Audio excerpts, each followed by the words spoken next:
السلام علیکم ورحمۃ اللہ وبرکاتہ۔ تفسیر جلالین میں آج ہمیں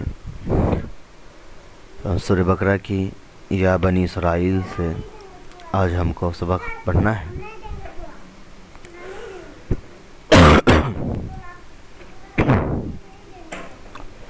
اس سے پہلے ہم لوگوں نے اور اس قال ربک والی جو رکوع ہے اس کو مکمل کیا تھا۔ بسم اللہ الرحمن الرحیم۔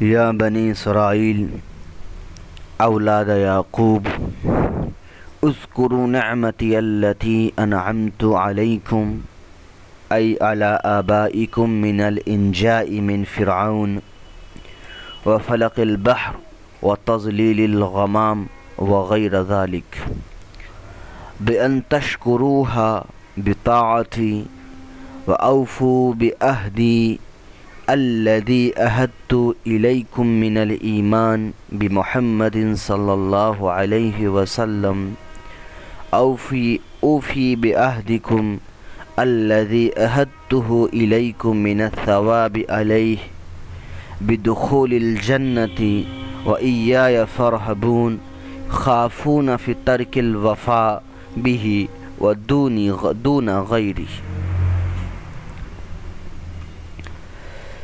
اللہ تعالیٰ اپنے بندے کو ہر اعتبار سے سمجھاتے ہیں۔ اسی سمجھانے میں اللہ تعالیٰ کبھی بندوں کی کچھ غلطیوں کو بتاتے ہیں کہ تمہاری یہ غلطیاں ہیں، اس کو درست کر لو تو تم ٹھیک ہو جاؤ گے۔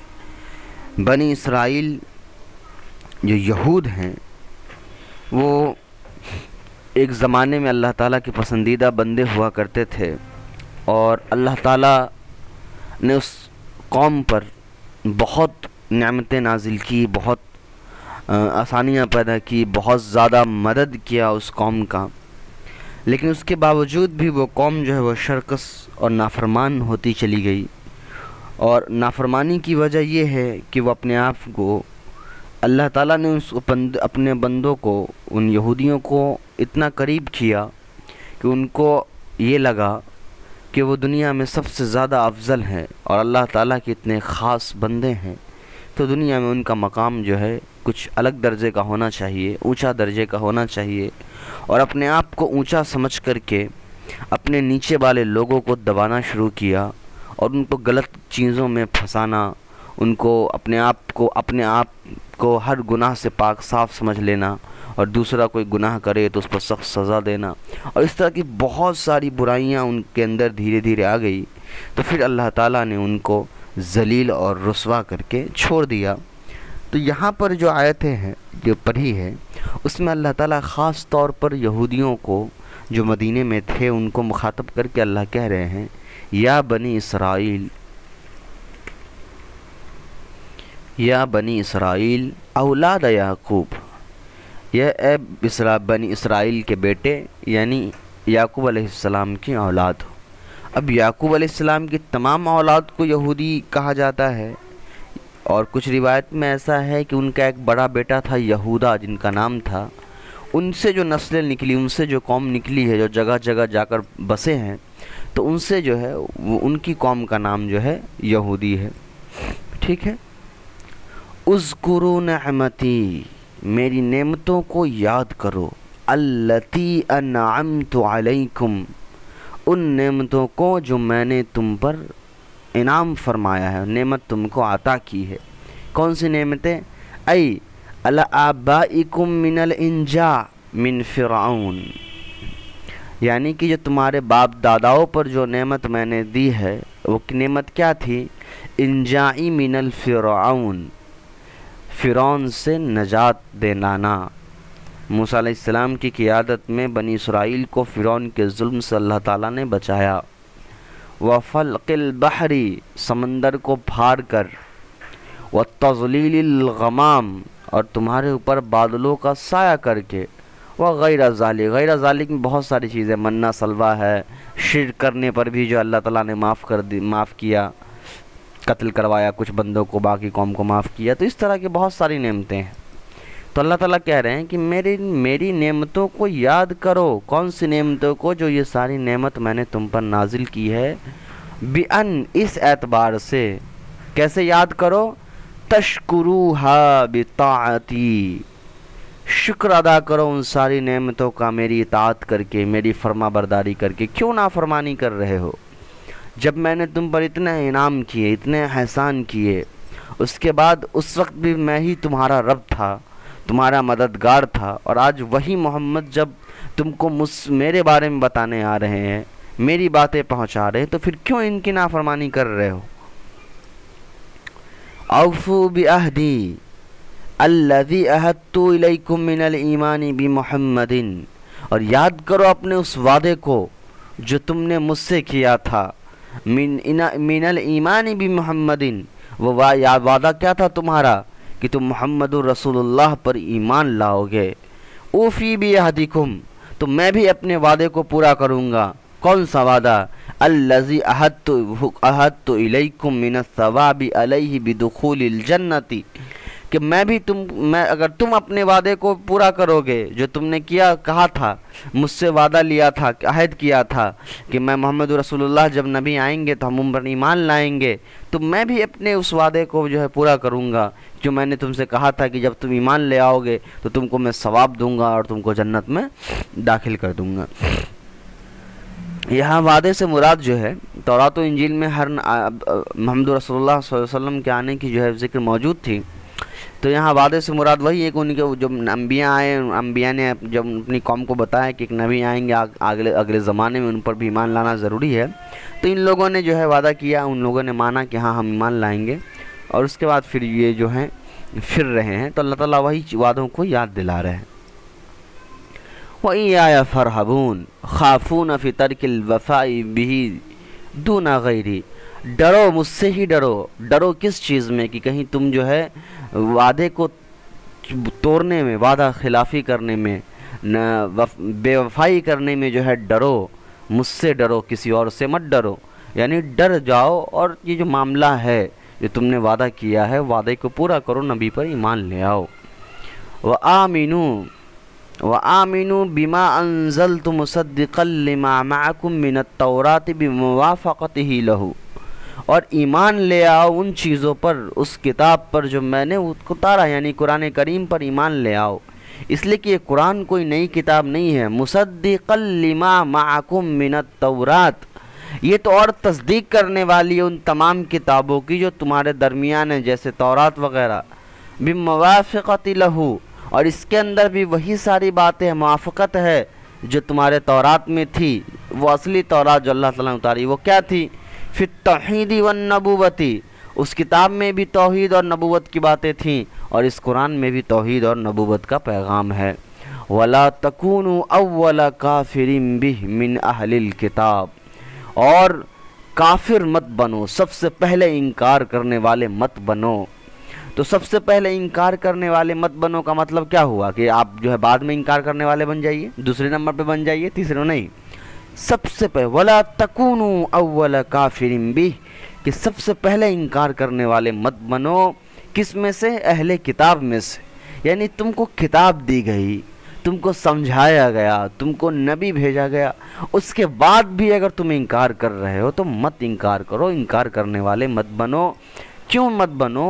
لِأَنَّ خَلْفَكُمْ تَبْعٌ لَكُمْ، تَبْعَ يَتْبَعُ، تَبْعًا سے تَبْعٌ لَكُمْ، اسی لیے کہ جو تم سے آگے آنے والی قوم ہوگی وہ تمہارے تابع ہوں گی۔ فَإِسْمُهُمْ عَلَيْكُمْ، تو وہ جو تمہاری گمراہی کی وجہ سے اگر وہ گمراہ ہو کر گناہ کرنے لگیں گے تو اس کا گناہ بھی تم پر ہوگا، اسی لیے تم کسی گناہ کے ایجاد کردہ مت بنو۔ ولا، اب اس سے یہ مسئلہ سمجھ میں آیا کہ اگر ہم کوئی گناہ مان لیا جائے نہیں کرتے ہیں، ٹھیک ہے، اور اگر ہم نے وہی گناہ کسی کو سکھا بھی دیا ہے تو وہ انسان جب تک گناہ کرتا رہے گا تب تک ہم کو سزا ملتا رہے گا، اگرچہ ہم وہ گناہ کرے یا نہ کرے۔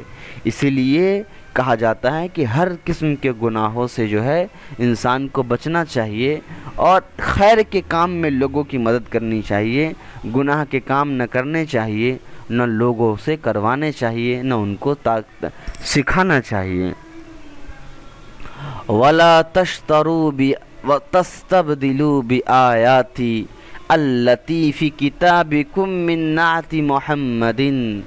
وَلَا تَشْتَرُوا مت بیچو، یعنی تستبدلوا مت بدلو، بِآيَاتِ الَّتِي فِي كِتَابِكُم میری ان آیتوں کو جو تمہاری کتابوں میں ہے، کیا؟ من نعت محمد صلی اللہ علیہ وسلم، آپ صلی اللہ علیہ وسلم کی وہ تعریفیں، وہ خوبیاں جو تمہاری کتابوں میں ہے، اس کو مت بیچو۔ ثمناً قلیلا، کم قیمت پر، چند سامان پر۔ اس کا مطلب کیا ہے کہ زیادہ قیمت ملے تو بیچ دینا چاہیے؟ نہیں، کم قیمت کا مطلب یہ بتانا چاہ رہے ہیں کہ دنیا کی ان کم حقیر اور گھٹیا چیزوں کے بدلے میں تم اللہ تعالیٰ کی آیت کو بیچ رہے ہو، آخرت کو بیچ رہے ہو، عوضاً یسیرا، بہت چند حقیر چیز کے بدلے میں، من الدنیا، دنیا میں، ای لا تکتموها خوفا فوات ما تأخذونہ من سفلتکم، یعنی کہ مت چھپاؤ، لا تکتموها مت چھپاؤ، خوفا فواتی، ڈر سے کہ ختم ہو جائے گا، ما تأخذونہ وہ چیزیں جو تم نے لیا ہے اپنے ماننے والے سے، وَإِيَّايَ فَاتَّقُونَ مجھ سے ڈرو، خافون فی ذَلِکَ دون غیری، مجھ سے ڈرو۔ یعنی کہ اے بنی اسرائیل، پہلی بات تو یہ کہ تم اپنے وعدے کو یاد رکھو، وعدے کو پورا کرو تاکہ میں بھی اپنے وعدے پورا کروں، اور یہ جو تم چند قیمتوں میں جو میری آیتوں کو بیچ دے رہے ہو، اس کو مت بیچو۔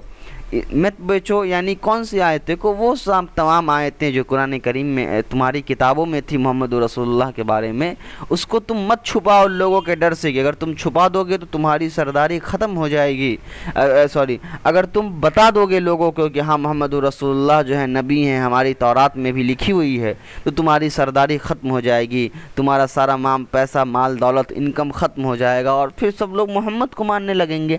اس ڈر سے تو تم مت چھپاؤ، اسی لیے کہ یہ تو بالکل دنیا کی حقیر چیزیں ہیں۔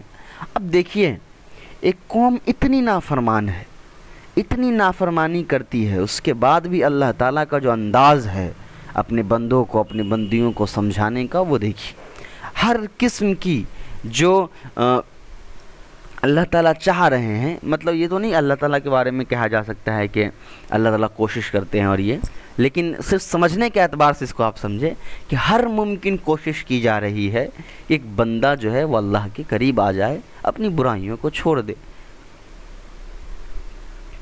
اب دیکھیے آگے، وَلَا تَلْبِسُوا الْتَخْلِطُ الْحَقَّ الَّذِي أَنزَلْتُ عَلَيْكَ بِالْبَاطِلِ الَّذِي تَفْتَرُونَهُ، اور مت خلط ملط کرو، تلبس الحق، مت خلط ملط کرو، ایک دوسرے کو مکس مت کرو ان آیتوں کو جو میں نے اتارا ہے، کہاں، کس کے ساتھ؟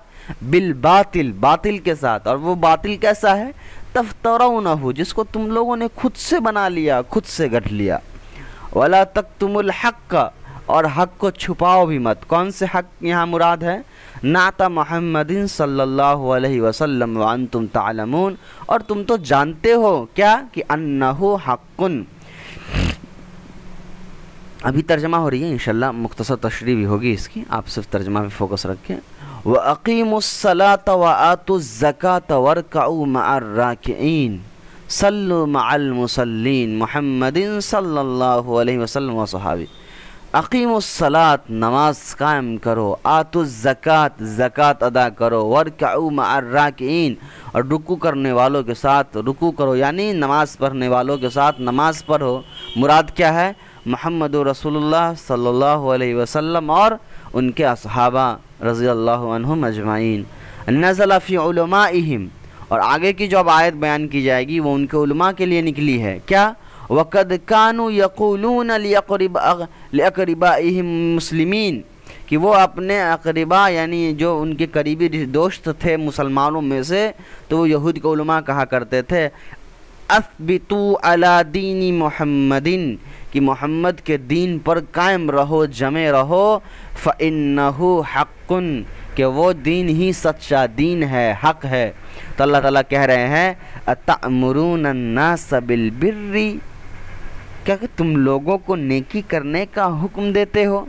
بالبر سے مراد بالایمان بھی محمد صلی اللہ علیہ وسلم، یعنی تم لوگوں کو محمد رسول اللہ پر ایمان لانے کا حکم دیتے ہو، وَتَنْسَوْنَ أَنفُسَكُمْ، اور اپنی ذات کو بھول جاتے ہو، تَتْرُكُونَهَا، اپنے آپ کو چھوڑ دیتے ہو، فَلَا تَعْمُرُونَهَا بِهِ، تو ایسا مت کرو، یعنی ایسا مت کرو کا مطلب کیا ہوا کہ مطلب یہ نہیں کہ تم دوسرے کو نیکی کرنے کا حکم مت دو، لیکن اپنی ذات کو جو ہے مت بھولو، اپنی ذات کو بھول کر کے دوسروں کو نیکی کی تاکید مت کرو۔ تو یہاں مراد وہ سب نیکی نہیں ہے، یہاں مراد صرف یہی ہے، یعنی کوئی ایسا انسان ہے جو خود نماز نہیں پڑھتا ہے اور کسی کو نماز پڑھنے کا حکم دیتا ہے تو یہ غلط بات نہیں ہے، یہ مراد نہیں ہے۔ اس سے بہت سارے لوگ تشریح کی یہی کرتے ہیں کہ آپ نیک کام نہیں کر رہے تو دوسرے کو نیکی کرنے کا حکم دینے کا ادھیکار آپ کو نہیں ہے، یہ بالکل غلط بات ہے، ایسا نہیں ہے۔ اگر آپ کوئی اچھا کام نہیں کر رہے ہیں تو اس کا مطلب یہ تھوڑی نہیں کہ آپ دوسرے کو بھی اچھے کام کی تاکید نہیں دیں گے، دوسرے کو اچھے کام کی تاکید کرنی چاہیے۔ ہاں یہ ہونا چاہیے کہ آپ جو ہے خود بھی اچھا کام کریں، دوسرے سے بھی اچھا کام کروائیں، کیونکہ اس کی تاکید بہت زیادہ حدیث میں بھی ہے کہ کوئی انسان ایسا ہو جو دوسرے کو تو نیکی کا حکم دیتا ہو اور خود گناہ میں مبتلا ہوتا ہو تو اس کی زبانیں کاٹی جائیں گی، اس کو چیرا پھاڑا جائے گا، اس طرح کی سزائیں بھی ہیں۔ لیکن یہاں جو مراد اصل میں یہ مراد ان کے علماءوں کے لیے ہے کہ ان کے علماء جو تھے وہ مسلمانوں سے کہا کرتے تھے، جو اچھے لوگ تھے، نیک لوگ تھے، نیک لوگ تو ہر جگہ ہیں، تو وہ جو نیک لوگ تھے وہ کہا کرتے تھے کہ اے مسلمانوں، آپ کے محمد نبی جو ہیں وہ سچے ہیں، وہ نہیں صحیح نبی ہیں، آپ ان کے اوپر ایمان لے آئیے۔ اور وہ خود ایمان اس وجہ سے نہیں لاتے تھے کہ اگر وہ ایمان لے آئیں گے تو ان کی سرداری ختم ہو جائے گی، لوگ جو ان کے پاس آ کر جو مسئلے مسائل پوچھتے ہیں، ان کو جو چندہ وندہ دیتے ہیں، وہ ساری کی ساری چیزیں ان سے ختم ہو جائے گی، اسی لیے وہ کیا کرتے ہیں کہ اس پر ایمان نہیں لاتے ہیں۔ وَأَنْتُمْ تَتْلُونَ الْكِتَابَ، اور تم لوگ تو کتاب کی تلاوت کرتے ہو، پڑھتے ہو، یعنی کون سی کتاب؟ تورات کو۔ فِيهَا الْوَعِيدُ عَلَى مُخَالِفَةِ قَوْلِ الْعَمَلِ، اور اس کے اندر تو وعیدیں ہیں، ڈرانا دھمکانا ہے، کس چیز کا؟ قول و عمل میں تضاد، مخالفت، یعنی کہتے کچھ ہو کرتے کچھ ہو۔ تو تورات میں بھی تو تم کو جو ہے دھمکیاں دی گئی ہے، اللہ تعالیٰ نے دھمکیاں دی ہیں کہ انسانوں سے وہی کہو جو تم کرتے ہو، وہ مت کہو جو تم نہیں کرتے ہو، تو اس کے بعد بھی تم کو ڈرنے لگتا۔ افلا تعقلون، تم کو عقل نہیں ہے، سمجھ میں نہیں آ رہی یہ ساری باتیں؟ یعنی کیا سمجھ میں نہیں آ رہی ہے؟ سوء فعلکم، اپنے فعل کی برائی، اپنے اعمال کی برائی تم کو سمجھ میں نہیں آ رہی، تھوڑی سی بھی عقل نہیں ہے تم کو۔ فترجعون، کہ تم جو ہے لوٹ جاؤ یا لوٹا دیے جاؤ۔ فجملۃ النسیان محل الاستفہام الانکاری، جملۃ النسیان سے مراد کیا ہے؟ افلا جو ہے نا تنسون انفسکم، تو یعنی فعل کو ہی جو ہے جملے نسیان کہہ دیا گیا، یعنی جو جملہ ہے کہ تنسون انفسکم، تو وہ جو ہے اصل میں استفہام انکاری کا جملہ ہے، یعنی وہاں پر ہونا چاہیے تھا کہ کیا تم اپنے آپ کو بھول جاتے ہو، ٹھیک ہے، یہ جملہ ہونا چاہیے تھا تو وہاں پر، لیکن اللہ تعالیٰ نے ڈائریکٹ استفہام کی جگہ کیا کیا؟ خبر کا استعمال کیا ہے، تو وہی یہ لکھ رہے ہیں کہ فجملۃ النسیانی محل الاستفہام الانکاری، کہ یہ جملہ جو ہے تنسون انفسکم، یہ اصل میں استفہام انکاری کے لیے۔ استفہام انکاری آپ کو معلوم ہے کہ ایسا سوال ہوتا ہے جس کے اندر انکار چھپا ہوتا ہے، ٹھیک ہے۔ واستعینوا، یعنی اطلبوا المعونۃ علی امورکم بالصبر الحبس للنفس علی ما تکرہوا، اور مدد مانگو اپنے اطلبوا المعونۃ، مددگار بناؤ، علی امورکم، اپنے تمام معاملے میں، کس چیز کے ذریعے سے؟ بالصبر، صبر کے ذریعے، یعنی الحبس للنفس، اپنے نفس کو روکے رہو، علی ما تکرہوا، ان چیزوں پر جس چیز سے تم کو کراہت ہے، والصلاۃ، اور نماز سے مدد مانگو۔ افردہا، نماز کو مفرد لایا گیا، کیوں؟ بذکر تعظیما لشانہ، نماز کے اہمیت اور تعظیم کے لیے نماز کو الگ سے جو ہے واحد لایا گیا، مفرد لایا گیا۔ وفی الحدیث، حدیث میں ہے، کان صلی اللہ علیہ وسلم اذا حسبہ امرن جب ان کے پاس کوئی ایسا معاملہ آتا، اہم معاملہ ہوتا، بادر الی الصلاۃ تو وہ نماز کی طرف چلے جاتے، نماز پڑھتے۔ تو اس اصل میں اس آیت کے اندر یہ دو آیتیں ہیں، یہ جو آیت ہے استعینوا واستعینوا بالصبر والصلاۃ، تو یہ والی جو آیت ہے نا تو اس کے بارے میں دو قول ہے۔ ایک مفسرین یہ کہتے ہیں کہ یہ مسلمانوں کے لیے اور نبی کریم صلی اللہ علیہ وسلم کے لیے ہے، اور دوسرا قول ہے کہ یہ یہود کے لیے ہے۔ تو نبی کریم صلی اللہ علیہ وسلم کے لیے اگر ہے تو اسی لیے انہوں نے یہ حدیث پیش کی کہ آپ صلی اللہ علیہ وسلم پر جب بھی کوئی معاملہ ہوتا تو وہ نماز سے مدد مانگتے تھے اور یہ ساری چیزیں کرتے تھے۔ اور اگر یہ یہود کے لیے ہے تو پھر یہ ہوگا لما آقہم عن الایمان الشر والحب الریاست، کہ جو چیز تم کو ایمان سے روکتی ہے وہ کیا کیا ہے؟ بدماشی یعنی لالچ، اور حب الریاستی اور سرداری کی چاہت، شوق۔ فَأُمِرُوا بِالصَّبْرِ تو ان کو حکم دیا گیا کس چیز کا؟ صبر کا، وَهُوَ الصَّوْمُ، اور صبر کس چیز سے کریں گے؟ صوم سے۔ کیوں؟ لِأَنَّهُ يَكْسُرُ الشَّهْوَةَ، اس شہوانی جو خواہشات ہے وہ کس چیز سے ختم ہو جائے گی؟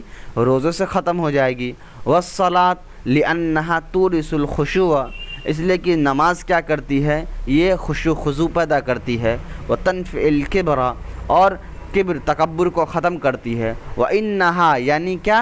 ای الصلاۃ لَكَبِيرَةٌ یعنی بہت بڑا ہے، یعنی ثقیلۃ بھاری ہے۔ إِلَّا عَلَى الْخَاشِعِينَ لیکن مگر ان لوگوں پر یہ نماز بھاری نہیں ہے، کس پر؟ جو لوگ ڈرنے والے ہیں، الساکنین الی الطاعۃ، جو لوگ اطاعت گزار فرما برداری کی طرف جانے والے ہیں، ٹکے رہنے والے ہیں۔ الذین یظنون، اور وہ لوگ گمان رکھتے ہیں، یقین رکھتے ہیں۔ یوقنون، ظن یظن مطلب گمان رکھنا ہوتا ہے، لیکن اس کا ترجمہ یہاں پر کر رہے ہیں یوقنون، کہ وہ لوگ پختہ یقین رکھتے ہیں۔ انہم ملاقو ربہم، کہ بے شک وہ لوگ اپنے رب سے ملاقات کرنے والے ہیں۔ کب؟ بالبعث، موت کے بعد۔ وَأَنَّهُمْ إِلَيْهِ راجعون، اور یہ لوگ اسی کی طرف لوٹائے جانے والے ہیں، اس پر بھی یقین رکھتے ہیں۔ کب؟ فی الآخرۃ فیجازیہم، تو آخرت میں جب لوٹائے جائیں گے تو اللہ تعالیٰ ان کو ان کے اعمال کا بدلہ دے گا۔ ایک رکوع یہاں مکمل ہو گئی ہے، انشاءاللہ کل دوسرے رکوع پر ہم لوگ بات کریں گے۔ اس کی مختصر سی تشریح جو ہے آپ دیکھ لیجئے۔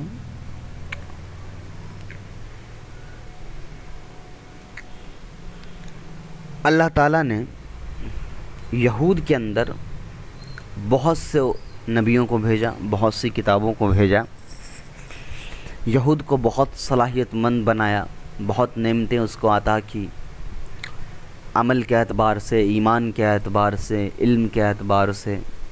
لیکن یہ ساری چیزیں دھیرے دھیرے ان کے اندر نبابیت کو پیدا کر دیا، وہ اپنے آپ کو نواب سمجھنے لگے، اپنے آپ کو ابناء اللہ کہا کرتے تھے کہ ہم اللہ کے بیٹے ہیں۔ تو اس سے مراد حقیقی نعوذ باللہ بیٹا نہیں تھا، اس سے مراد ہوتا تھا کہ ہم اللہ کے خاص بندے۔ جیسے آج کل مسلمانوں میں بہت سے مسلمان یہ چیزیں سوچنا شروع کر دی ہیں کہ ہم بہت خاص امتی ہیں، ہم محمد رسول اللہ کے امتی ہیں، اور ہم یہ ہیں اور ہم وہ ہیں اور یہ ہے۔ اس کی وجہ سے کیا ہو رہا ہے؟ اعمال ہم کچھ نہیں کرتے ہیں اور بس ہم اس انتظار میں بیٹھے ہیں کہ بس اب ہمارے لیے غیب سے مدد آ جائے گی اور یہ ہو جائے گا وہ ہو جائے گا، اس طرح کی چیزیں۔ تو اس قوم کے اندر بھی یہ ساری چیزیں دھیرے دھیرے آ گئیں، اور جب یہ ساری چیزیں آئیں تو دھیرے دھیرے کیا ہوا کہ اعمال انسان کے زندگی سے ختم ہونے لگے۔ اعمال جب ختم ہوا تو اللہ تعالیٰ کا غصہ نازل ہوا، اللہ نے نبوت بھی چھین لی، جو عزت دی تھی وہ عزت بھی چھین لی، جو صلاحیت تھا وہ بھی چھین لیا، جو علم و عمل تھا، جو عزت تھی وہ سب کچھ چھین لیا۔ اس کے بعد اللہ تعالیٰ نے نبوت کو آپ صلی اللہ علیہ وسلم کو جب دیا تو یہودیوں کو یہ چیزیں برداشت نہیں ہوئی، تو یہودیوں نے ان چیزوں کا سرے سے انکار کرنا شروع کر دیا اور محمد رسول اللہ کو جھوٹا برا بھلا کہنا شروع کر دیا۔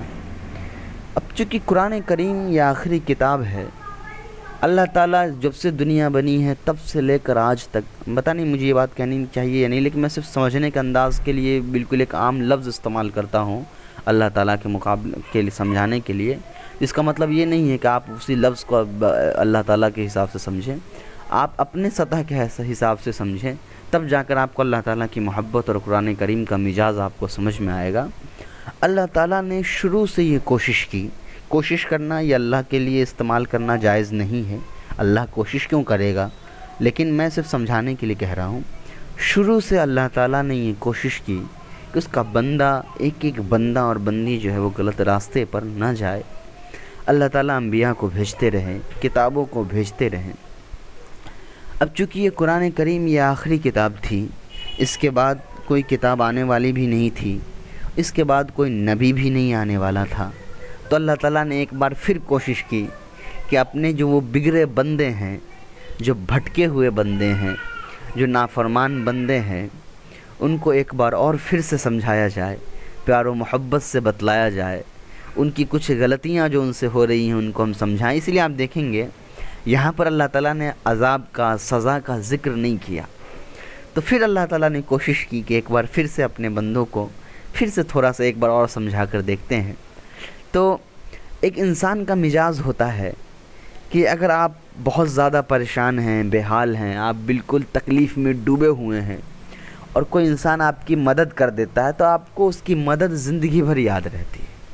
مثال کے طور پہ آپ بھوکے پیاسے ہیں، بہت پیاس لگی ہے، بہت بھوک لگی ہے، کہیں آپ کو کھانا نہیں مل رہا، کہیں پینا نہیں مل رہا، ایسے میں کوئی بندہ اگر آپ کو پانی دے دیتا ہے، کوئی بندہ آپ کو کھانا دے دیتا ہے، آپ کتنے خوش ہو جاتے ہیں اور زندگی بھر اس کا احسان یاد رکھتے ہیں، اس لیے کہ اس نے عین وقت ضرورت کے موقع پر آپ کی مدد کی ہے۔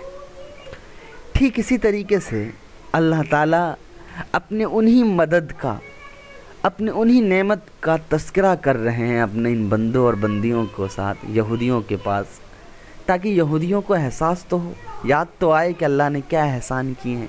تو اللہ کہتے ہیں یا بنی اسرائیل اذکروا نعمتی التی انعمت علیکم، کہ اے بنی اسرائیل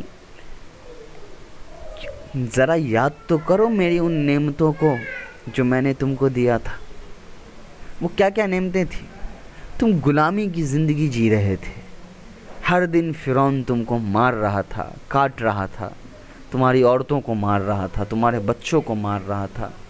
اس وقت میں نے تم کو بچایا، اس وقت میں نے موسیٰ کو تمہارے پاس بھیج کر کے تم کو اس کے چنگل سے نکالا، اس کے ظلم سے تم کو بچایا، تم کو میں نے تمہارے لیے میں نے سمندر کے بیچ سے راستے نکال دیے، تم کو گرمی لگ رہی تھی تو میں نے تمہارے لیے بادل کے سائے تم پر بھیج دیے، تم کو بھوک لگ رہی تھی تو میں نے جنت سے تمہارے لیے کھانا نکالا، تم نے شرک کیا، اس کے بعد بھی میں نے کچھ لوگوں کو سزا دے کر تم سب کو معاف کیا، اس کے بعد بھی تم ایسی حرکت کر رہے ہو، تو کیوں نہیں یاد کر رہے اس نعمت کو؟ ذرا نعمت کو یاد کرو، انعمت علیکم۔ جب نعمت کو یاد کرو گے تو پھر آپ اوفو بعہدی، پھر اپنے وعدے کو بھی تو یاد رکھو، اپنے وعدے کو تو پورا کرو۔ تم نے وعدہ کیا تھا مجھ سے، تمہاری تورات میں تمہارے نبی نے جب تم کو بتایا تھا کہ محمد رسول اللہ ایک آخری زمانے میں ایک نبی آئیں گے تو ان پر تم ایمان لاؤ گے۔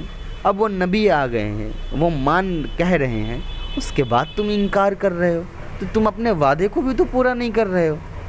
اپنے وعدے کو پورا کرو۔ کیوں اپنے وعدے کو پورا کرو؟ تاکہ میں بھی تو اپنے وعدے کو پورا کر سکوں، میں بھی تو تم کو جنت میں داخل کر سکوں۔ تم اگر اپنے وعدے کو پورا نہیں کرو گے تو میں کیسے اپنے وعدے کو پورا کر پاؤں گا؟ میں نے یہ وعدہ تم سے کیا کہ اگر تم نبی پر ایمان لاؤ گے تو میں تم کو جنت میں داخل کر دوں گا، تو تم اپنے وعدے کو پورا کرو گے تب تو میں اپنے وعدے کو پورا کر پاؤں گا نا۔ یہ اللہ کہہ رہے ہیں۔ اس کے بعد اللہ تعالیٰ پھر کہہ رہے ہیں وَآمِنُوا بِمَا أَنزَلْتُ مُصَدِّقًا لِمَا مَعَكُمْ، اور ایمان لے آؤ، اللہ کے بندوں ایمان لے آؤ ان چیزوں پر جو اللہ نے تمہارے پاس اتارا ہے۔ یہ قرآن کریم جو ہے یہ کوئی نئی کتاب نہیں ہے، قرآن کریم تو مصدقاً لما معکم، جو تمہارے پاس پہلے سے جتنی کتابیں تھیں اس کو مکمل کرنے کے لیے کتاب نازل کی گئی ہے، اس کے بعد کوئی کتاب نہیں آئے گا، اسی لیے یہ کتاب جو ہے نازل کی گئی ہے، اور اس کتاب میں سب کے لیے ہے، برابر ہے، تم اب اسپیشل نہیں رہے، یہ نبی تمام انسانوں کے لیے ہے، یہ کتاب تمام انسانوں کے لیے ہے، اس لیے اس کتاب پر ایمان لے آؤ۔ وَلَا تَكُونُوا أَوَّلَ كَافِرٍ بِهِ، اور انکار کرنے والے مت بنو۔ اول کافرین، یعنی کہ مطلب دیکھیے کافر تو اس سے پہلے بھی تھے، لیکن اللہ تعالیٰ ان کو کہہ رہے ہیں کہ تم کیوں پہلے گناہ کرنے والے بن رہے ہو؟ اگر یہ آ جاتا ہے، کوئی انسان کو کہا جائے کہ بھائی تم کیوں یہ کام کر رہے ہو، تو وہ کہہ دیتا ہے پہلے بھی تو لوگوں نے کیا ہے نا، میں تھوڑی نا اکیلا کر رہا ہوں۔ لیکن اگر میں کوئی یہ کہہ دیتا ہے کہ بھائی تم پہلی بار تم کیوں یہ پہلے میں ہی یہ تم گناہ کر رہے ہو، تم سے گناہ اس غلط کام کی شروعات ہی تم کر رہے ہو، تو اس کے اندر تھوڑا اور زیادہ ڈرانا مقصود ہوتا ہے۔ اور دوسرے اعتبار سے بھی یہ صحیح تھا، کیونکہ اہل کتاب میں سب سے پہلے یہودی تھے جنہوں نے نبی کا انکار کیا۔ تو اللہ تعالیٰ کہہ رہے ہیں کہ مت بنو، کافر مت بنو، اپنے نبی کا انکار کرنے والے مت بنو، وہ بھی اپنے پہلے پر۔ ابھی بھی محبت ہے، کیوں؟ اگر تم پہلے انکار کرنے والے بن جاؤ گے تو تمہارے انکار کو دیکھ کر قیامت تک جتنے لوگ بھی انکار کریں گے سب کا سزا تم پر آ جائے گا، تو تم تو اور زیادہ مزید نقصان میں پہنچ جاؤ گے۔ اسی لیے انکار کرنے والے مت بنو، ایمان لے آؤ اور مجھ سے ڈرو، تقوی اختیار کرو، ڈرو۔ اس کے بعد اللہ تعالیٰ نے پھر اب دیکھیے اللہ تعالیٰ بہت پیار سے بتا رہے ہیں، لیکن ان کی ساری خرابیاں دھیرے دھیرے بتا رہے ہیں۔ اور کیا بتا رہے ہیں؟ وَلَا تَشْتَرُوا بِآيَاتِ ثَمَنًا قَلِيلًا، اور اللہ تعالیٰ کی جو آیتیں ہیں اس کو تم حقیر دنیا کی چیزوں کے لیے بیچ رہے ہو۔ یعنی تم تو مانتے تھے کہ تمہارا رب اللہ ہے، تم تو مانتے تھے کہ اللہ تعالیٰ ہے، اور تم آج اللہ تعالیٰ کی آیتوں کو حقیر چیزوں کے لیے بیچ رہے ہو۔ یعنی نعوذ باللہ تم اللہ تعالیٰ کو بیچ رہے ہو دنیا کے حق چیزوں کے لیے، اتنا زیادہ حقیر تم سمجھ رہے ہو اللہ تعالیٰ کی آیت کو۔ تو اس لیے اللہ تعالیٰ کہہ رہے ہیں وَلَا تَشْتَرُوا بِآيَاتِ ثَمَنًا قَلِيلًا، یہ کس دنیا کے لیے اللہ تعالیٰ کی آیتوں کو مت بیچو۔ وَلَا تَلْبِسُوا الْحَقَّ بِالْبَاطِلِ، اور حق کو باطل کے ساتھ مت ملاؤ۔ حق حق ہے، باطل باطل ہے۔ تم غلط چیزوں کو صحیح چیزوں میں، صحیح چیزوں کو غلط چیزوں میں مت ملاؤ، اور جو صحیح ہے اس کو صحیح طور پہ بیان کر دو، جو غلط ہے اس کو غلط ہو کر غلط ہی بیان کرو، یعنی اس کو بتاؤ کہ ہاں یہ چیزیں غلط ہے اور اس کے غلط ہونے کو ہی بیان کرو۔ أَتَأْمُرُونَ النَّاسَ بِالْبِرِّ وَتَنْسَوْنَ أَنفُسَكُمْ وَأَنْتُمْ تَتْلُونَ الْكِتَابَ، لوگوں کو خوب بھلائی کی جو ہے تم تاکید کرتے ہو، لوگوں کو کہہ رہے ہو کہ یہ صحیح ہے، محمد سچے دین لائے ہیں، قرآن سچا ہے، نبی سچے ہیں، پھر اپنے آپ کو کیوں بھول جا رہے ہو؟ کیوں ایسا کر رہے ہو؟ تم لوگوں کو صحیح کہہ رہے ہو، خود غلط پہ جا رہے ہو، تو ایسا مت کرو، تم بھی لوگوں کو بھی صحیح پر دو اور تم بھی صحیح پر آ جاؤ۔ وَلَا تَلْبِسُوا الْحَقَّ بِالْبَاطِلِ وَتَكْتُمُوا الْحَقَّ وَأَنْتُمْ تَعْلَمُونَ، اور حق کو باطل کے ساتھ مت ملاؤ اور حق کو چھپاؤ بھی مت، نہ تو حق کو تم ہیر پھیر کرو کچھ اور نہ حق کو تم چھپاؤ، ٹھیک ہے۔ اس کے بعد ہے وَأَقِيمُوا الصَّلَاةَ وَآتُوا الزَّكَاةَ وَارْكَعُوا مَعَ الرَّاكِعِينَ، نماز قائم کرو، زکوٰۃ دو، اور ابھی جو لوگ نماز پڑھ رہے ہیں جس طریقے سے، پہلے کی نمازوں میں رکوع جو ہے وہ نہیں ہوا کرتا تھا، اسی لیے وَارْكَعُوا مَعَ الرَّاكِعِينَ جو ہے وہ لانا پڑا، اسی لیے کہ اگر صرف کہا جاتا قیموا الصلاۃ تو وہ کہتے کہ نماز تو ہم پڑھ ہی رہے ہیں اپنے حساب سے، اسی لیے کہا گیا کہ وہ نماز جو محمد رسول اللہ پڑھ رہے ہیں جس کے اندر رکوع ہے، سجدہ ہے، وہ نماز تم قائم کرو۔ یعنی مراد کیا ہے؟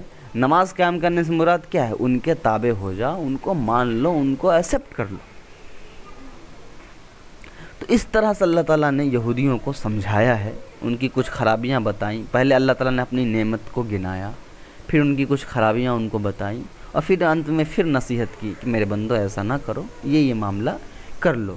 تو یہ اللہ تعالیٰ کا پیار، محبت اور شفقت برا پیغام جو تھا وہ یہودیوں کے لیے تھا، لیکن یہودی چونکہ بہت زیادہ شرکش اور نافرمان ہیں، اور جن کے اوپر یہ حقیقی بات ہے کہ جن کے اوپر دنیا غالب ہو جاتی ہے، مال کی محبت غالب ہو جاتی ہے، شہوانی خواہشات غالب ہو جاتی ہے، وہ انسان پھر اپنے رب کی بھی نہیں سنتا ہے، وہ چاہے مسلمان ہو یا چاہے نن مسلمس ہو، وہ کوئی فرق نہیں پڑتا۔ جس انسان کے اوپر بھی دنیا غالب آ جاتی ہے اس کو پھر آخرت نہیں سوچتا، چاہے اس کو آخرت اپنے کھلی آنکھوں سے نظر کیوں نہ آ رہی۔ یہودیوں کے ساتھ بالکل یہی معاملہ ہوا، ان کو دنیا نظر آنے لگی، دنیا کی مال و دولت، محبت، نفسانی خواہشات، شہوانی خواہشات اتنی آسانی سے ان کو ملنے لگی، یہ ساری چیزیں، لوگوں کا غلط استعمال کرنا، عورتوں کے ساتھ ان کی عزت لوٹنا، یہ ساری چیزیں اتنی آسانی سے ان کو مل رہا تھا دھرم کے نام پر کہ وہ اپنے دھرم کو چھوڑ کر حقیقی دھرم میں، حقیقی ریلیزن میں، حقیقی دین میں وہ آنا نہیں چاہتے تھے، اس لیے کہ وہ آتے تو وہ ساری چیزیں ان سے چھوٹ جاتی۔ وہ جب چاہتے تھے تب ان کو عورت مل جاتی تھی، بچیاں مل جاتی تھی، کم عمر کی کم سن بچیاں مل جاتی تھی، وہ جب جتنا مال و دولت چاہتے اتنی مال و دولت ان کو مل جاتی تھی، تو بالکل ایس و موز کی زندگی وہ جی رہے تھے۔ تو کیسے وہ ایس و موز کی زندگی چھوڑ کر کے وہ اس چیز میں آ جاتے؟ تو یہ حقیقی بات ہے کہ جس کو دنیا ملتی ہے اور دنیا اگر اس پر غالب ہوتی ہے، آخرت اس سے چھن جاتی ہے۔ اس لیے اللہ تعالی ہم کو دنیا میں تو بھی اچھی زندگی عطا کرے، لیکن اللہ تعالیٰ سے دعا ہے کہ اللہ تعالیٰ ہم کو وہ دنیا عطا نہ کرے جو ہماری آخرت کو تباہ کر دے، ہمیں وہ زندگی عطا نہ کرے جو ہماری آخرت کو تباہ کر دے، اور ہمیں وہ جسم عطا نہ کرے جو ہماری روح کو تباہ کر دے۔ اللہ تعالیٰ ہر وقت ہر لمحہ ہم کو اپنے لیے اور وہ بندہ بنائے رکھے جو بندہ اللہ پسند کرتا ہے، اور اپنے نبی کے اور اپنے راستے پر ہم سب کو چلنے کی توفیق عطا فرمائے۔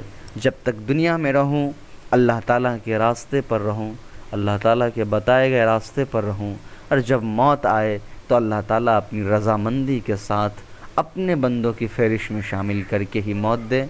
آمین۔